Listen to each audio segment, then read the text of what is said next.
Da li ste znali da je radiofrekvencijski spektar jedan od najznačajnijih resursa svake zemlje?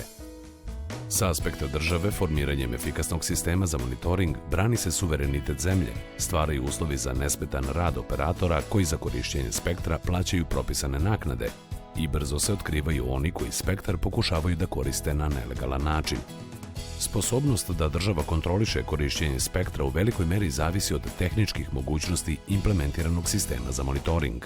RATEL je nadležan za kontrolu radiofrekvencijskog spektra na celoj teritoriji Republike Srbije.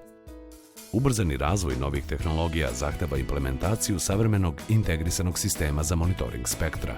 Efikasnost takvog sistema direktno utiče na kvalitet elektronskih komunikacionih usluga kroz stvaranje uslova za bolji prijem televizijskog i radijskog signala i nesmetanu upotrebu terminala u mrežama mobilne telefonije.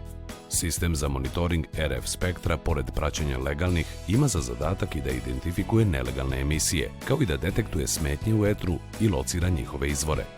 Naš sistem za monitoring spektra trenutno sadrži 2 kontrolno-merna centra u Beogradu i Nišu i 16 daljinski upravljenih stanica.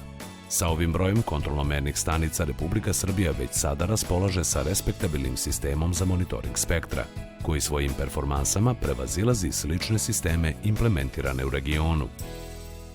Regulatorna agencija za elektronske komunikacije i poštanske usluge, RATEL.